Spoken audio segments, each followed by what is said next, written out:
नमस्कार दोस्तों, मैं हूं अंश। इस वीडियो में हम लोग बात करेंगे करियर्स इन एथिकल हैकिंग के बारे में। और मैंने इसके बारे में काफ़ी कुछ पहले डिस्कस किया हुआ है अपने यूट्यूब चैनल पे भी। अगर आप चाहो तो मेरे वर्कशॉप्स देख सकते हो इसके ऊपर, उसमें भी मैंने ये सब बताया है, लेकिन मैं फिर से इसमें बताने वाला हूँ और शॉर्ट में बताऊँगा और मतलब ऐसे एकदम डेडिकेटेड बताऊँगा। अब बात करते हैं करियर्स के बारे में। हैकिंग में क्या करियर्स है, हमको यही तो जानना है भाई। हम लोग कोर्स इसलिए पढ़ रहे हैं कि हम लोग करियर बना सकें। तो क्या करियर है, कितना करियर है और कैसे है, कौन सी फील्ड्स में है, ये हम लोग यहाँ पर डिस्कस करने वाले हैं। पहले इंट्रोडक्शन है तो मैं उसका ज़्यादा कुछ डीप में नहीं जाऊँगा, लेकिन ऊपर ऊपर से आपको सब बता दूंगा। अब बात करते हैं। तो ये एक फिगर है जो एस्टिमेट किया गया है ट्रस्टेड अथॉरिटी के द्वारा। इतना ये है हमारा 10 लाख का फिगर है। ये 1 मिलियन बोल सकते हो आप। 1 मिलियन एथिकल हैकर्स की जरूरत पड़ने वाली है 2020 तक इंडिया में। ये मैंने सिर्फ इंडिया की बात की है ना, वर्ल्ड की बात करूंगा तो बहुत ज्यादा बढ़ जाएगा ये, लेकिन सिर्फ इंडिया की बात करूं तो 1 मिलियन एथिकल हैकर्स की जरूरत है। और मिलते कितने हमको?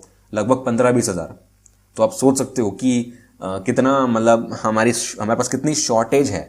हर साल हमको 15-20 हजार बस एथिकल हैकर्स मिलते हैं, लेकिन नीड कितनी है तो आप देख सकते हैं। तो ये हमारे पास बहुत शॉर्टेज है यार, इसीलिए मतलब अटैक्स जो हैं वो काफ़ी बढ़ रहे हैं। यहाँ पर अब बात करते हैं सैलरीज की, क्योंकि सैलरीज हमारे लिए बहुत इंपॉर्टेंट है यार। सैलरी के बारे में पता चले तो हम कुछ मेहनत करें, कुछ मोटिवेशन मिलेगा। यहाँ पर मैंने बिगिनर्स की, एवरेज और प्रोफेशनल की भी मैंने सैलरी दिखाई हुई है। ये फिगर मैं ये नहीं बोल सकता कि ये एग्जैक्ट फिगर है भाई, कभी भी एग्जैक्ट मैं नहीं बता सकता, क्योंकि बहुत चेंजेस हो सकते हैं। कंपनी पर डिपेंड करता है, पोस्ट पे डिपेंड करता है, काफ़ी चीज़ों पे डिपेंड करता है। लेकिन एक रफ फिगर मैंने बताया आपको। बिगिनर के लिए एटलीस्ट आपको 2.5 से 3 लाख तक आप एक्सपेक्ट कर सकते हो बिगिनर के लिए, फ्रेशर के लिए। यहाँ पर एथिकल हैकर का कोई जॉब नहीं है, मैंने ये बताया था आपको। अलग अलग नाम से जॉब होते हैं, सिक्योरिटी पे होते हैं, पेनिट्रेशन टेस्टर का जॉब होता है और काफ़ी सारे जॉब होते हैं। तो उसके हिसाब से आप कंपनी की प्रोफाइल आप देखोगे तब आपको पता चलेगा कि क्या आपके रिक्वायरमेंट्स हैं। तो 2.5 से 3 तो आप बिगिनर एक्सपेक्ट कर सकते हो अगर आप अच्छी खासी कंपनी में जा रहे हो तो। अब अगर बात करते हैं एवरेज सैलरी की, अगर आपको 2-3 साल का एक्सपीरियंस है, 3-4 साल का भी है तो मान लेते हैं, तो उस टाइम पे जब आपका प्रमोशन होता है ना, तो 5.8 तो आपको मिलना ही चाहिए अगर आप 3-4 साल के आगे हो। अगर आपका प्रोग्रेस अच्छा है, अगर आप अच्छा काम कर रहे हो और अच्छी कंपनी में हो, आप मतलब टॉप कंपनीज में हो आप, अगर कंट्रीज की, तो मल्टीनेशनल कंपनीज में हो तो इससे ज़्यादा हो सकता है, लेकिन इतना तो एवरेज आपको मिलता ही है। लेकिन अगर बहुत ज़्यादा आपके पास एक्सपीरियंस आ जाता है, जैसे 4-5 साल के आगे, अगर आपको 5-10 साल का एक्सपीरियंस है, 5 से 10 साल का एक्सपीरियंस है, तो उस केस में सैलरी काफ़ी ज़्यादा हो जाती है। 20 लाख के ऊपर भी जा सकती है। ये मैंने 20 लाख बताया, लेकिन ऐसा हो सकता है कि 17 हो, 18 हो, ऐसा भी हो सकता है। लेकिन 20 आप मान के चलो कि अगर आपका बहुत बढ़िया प्रोग्रेस है, आपसे कंपनी बहुत खुश है और अगर आप अच्छी कंपनी में है, मैं फिर भी बोल रहा हूँ अच्छी कंपनीज की बात कर रहा हूँ यहाँ पर मैं, मतलब जो अभी अभी स्टार्ट हुए हैं स्टार्टअप्स या जो लोकल कंपनीज होती हैं उनके बारे में मैं बात नहीं कर रहा हूँ। अगर बैंगलोर वगैरह जाते हैं आप, चेन्नई, हैदराबाद, यहाँ सब की कंपनीज जो हैं बड़े बड़े शहरों की, तो उनकी मैं बात कर रहा हूँ। तो इतना आप सैलरी जमा कर सकते हैं इंडिया के केस में। हाँ, ये जो फिगर है ना, ये पूरा इंडिया का है। मैंने अभी वर्ल्ड की बात नहीं की है, सिर्फ इंडिया की बात की है। तो ये सारी सैलरीज हैं हमारे पास एवरेज। ये रफ फिगर है, इसको एग्जैक्ट बिल्कुल मत समझना। अब बात करते हैं बाहर की, दुनिया भर की बात करते हैं। यहाँ पर मैंने इंडिया की बात कर ली, अब बाहर की बात करें वर्ल्ड की। तो यहाँ पर बिगनर्स के लिए मैंने बताया कि यहाँ बिगनर की सैलरी $80,000 है। तो अगर आप $80,000 को कन्वर्ट करते हो, मैं यहाँ पर कैलकुलेटर खोल लेता हूं।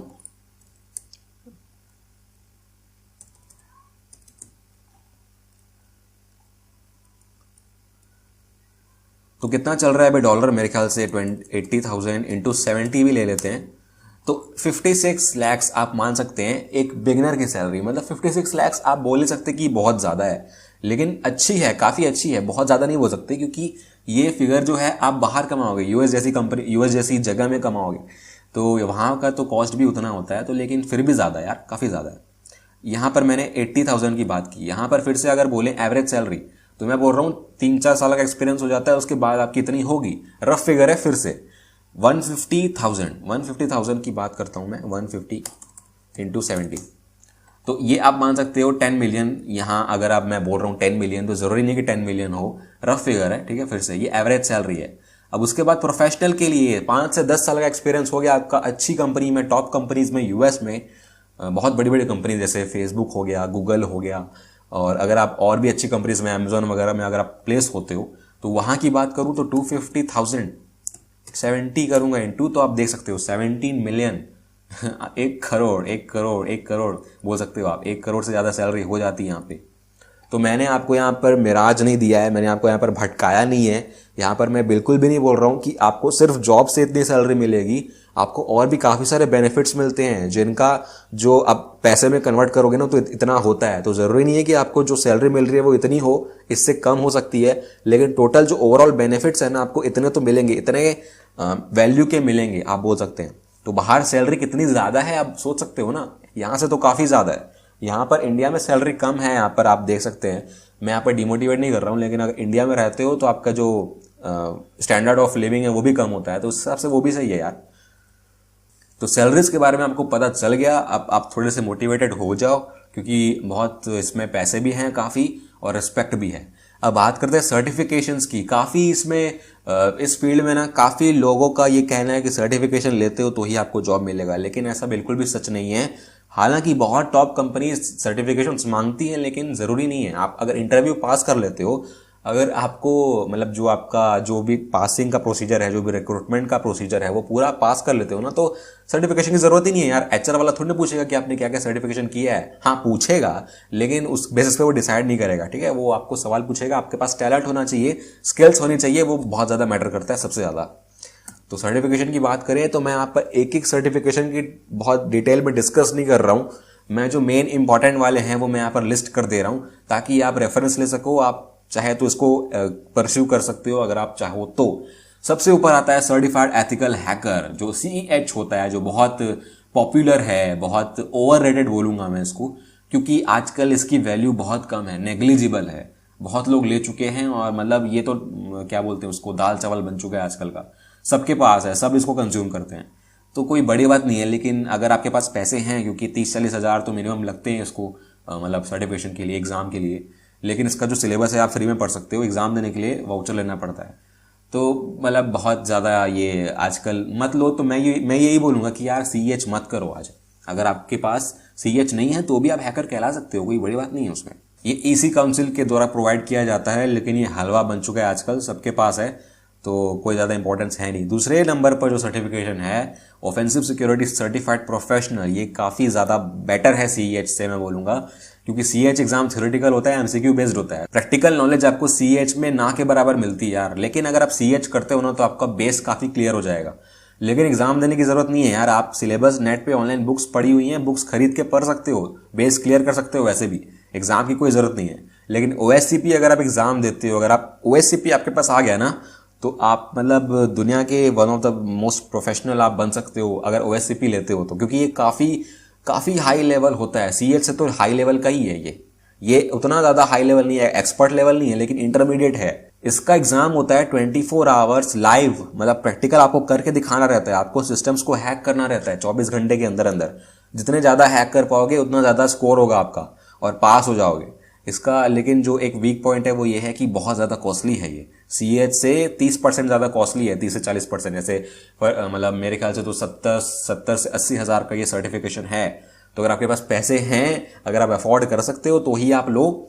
लेकिन अगर आपके पास प्रैक्टिकल स्किल्स हैं, आपको बहुत प्रैक्टिस करनी पड़ेगी इसके लिए, तो 2-3 महीने में नहीं होगा, आप एटलीस्ट 6 महीना मान के चलो। अगर आप बिगिनर हो तो इसको सीखने के लिए आपको लगेगा ही लगेगा। तो काफ़ी बेहतर सर्टिफिकेशन है, काफ़ी सारे जॉब्स है इसमें, और रियल में मैं मानता हूँ कि प्रैक्टिकल नॉलेज आपको OSCP से ही मिलती है, ठीक है। नेक्स्ट है CompTIA सिक्योरिटी प्लस और पेनटेस्ट प्लस। जो CompTIA के सर्टिफिकेशन है ना वो बिगिनर लेवल के होते हैं, बिगिनर टू इंटरमीडिएट के बीच में होते हैं। तो अगर आप चाहें तो ये भी ले सकते हैं, काफ़ी अच्छे होते हैं सिक्योरिटी प्लस। लेकिन इसके पहले आपको कुछ और सर्टिफिकेशन करने पड़ेंगे CompTIA के, लेकिन वो ज़रूरी नहीं है, मैं नहीं मानता। इन लोग बोलते हैं कि ये पहले आपको नेटवर्क प्लस करना पड़ेगा, लेकिन ज़रूरी नहीं है, आप ये भी ले सकते हैं, ये भी काफ़ी अच्छे होते हैं। और GIAC पेनिट्रेशन टेस्टर GPAN, ये भी OSCP के मतलब आप कंपैरिजन में बोलो तो ये भी उसके जैसा ही है, लेकिन CEH से काफ़ी बेटर है। ये भी आपको प्रैक्टिकल नॉलेज प्रोवाइड करता है, तो ये भी आप करोगे। OSCP के अलावा अगर उसका अल्टरनेटिव बोलो तो ये भी काफ़ी सही है, ये भी प्रैक्टिकल नॉलेज देगा आपको। और 5th नंबर पे है certified information system security professional CISSP। लेकिन इसको आप अभी नहीं कर सकते हो, इसके लिए आपके पास 5 से 6 साल का, मतलब 5 साल का एटलीस्ट एक्सपीरियंस होना चाहिए IT सिक्योरिटी फील्ड में। तो ये काफ़ी मतलब बच्चों का खेल नहीं है, ये मतलब इसमें आपको सिर्फ हैकिंग नहीं पढ़नी है, सिर्फ सिक्योरिटी नहीं पढ़नी है, इसमें आपको काफ़ी सारे मैनेजमेंट स्किल्स, सॉफ्ट स्किल्स, बहुत कुछ और पढ़ना रहता है। लेकिन ये काफ़ी बहुत ज़्यादा सिलेबस है इसका, तो अभी आप इसके बारे में मत सोचो। काफ़ी अगर आप मान लेते हो कि मैं तो यार बहुत कुछ सीख चुका हूँ, अब मेरा पास कुछ बचा नहीं है सीखने के लिए, तो आप CISSP कर सकते हैं। PhD लेवल का सर्टिफिकेशन हो जाएगा आपकी फील्ड में। तो ये कुछ मेन थे सिक्योरिटी फील्ड में। अब नेटवर्किंग की बात करें तो उसके लिए मैंने अलग से लिस्ट किए हुए हैं, क्योंकि नेटवर्किंग के लिए अलग से भी आता है सर्टिफिकेशन, और इंटरनेट पे हैकिंग में नेटवर्किंग बहुत ज़्यादा इंपॉर्टेंट है, इसलिए मैंने अलग से किया था। तो नेटवर्किंग की जब बात करें तो सिस्को सबसे पहले आता है जुबान पर, क्योंकि ये सबसे पॉपुलर है इस फील्ड में, बहुत ज़्यादा पेनिट्रेशन है इसका मार्केट में। तो Cisco certified network associate CCNA जो बहुत पॉपुलर है, मोस्ट कॉमन लोग यही लेते हैं और बिगनर लेवल का है। तो आप नेटवर्किंग में अच्छी खासी आपकी ग्रिप हो गई है ना, तो आप ये ले सकते हो। और इसमें भी आपको सिस्को ओरिएंटेड स्टडी की जाती है, मतलब जनरल नेटवर्किंग आपको कम पढ़ाई जाएगी। सिस्को के जो डिवाइसेस होते हैं, जो उसके कस्टमाइज्ड खुद उसने जो राउटर स्विचेस वगैरह बनाए रहते हैं, उसके हिसाब से इन लोग पढ़ाएंगे, उसके हिसाब से सिलेबस रहता है। लेकिन आप जनरली करना चाहते हो तो CompTIA का नेटवर्क प्लस कर लो, उसमें सिस्को ओरिएंटेड पढ़ाई नहीं रहती है, वो जनरल नेटवर्किंग के लिए होता है। तो आपके ऊपर है यार, सिस्को में अगर आप जाओगे तो आपके पास जॉब्स ज़्यादा हैं, नेटवर्क प्लस में जॉब्स कंपैरेटिवली थोड़े से कम हैं, तो ये ट्रेड ऑफ हो जाता है। तो आप डिसाइड कर सकते हो, मैंने कंपैरिजन कर दिया। और सिस्को के काफ़ी सारे हैं यार, आप अगर आप जाओगे CCNP प्रोफेशनल लेवल का, जो एक्सपर्ट लेवल नहीं बोलूँगा, इंटरमीडिएट लेवल का है, और सिस्को सर्टिफाइड इंटरनेटवर्क एक्सपर्ट, ये एक्सपर्ट लेवल का है, तो ये काफ़ी हाई लेवल है, तो आपके ऊपर है।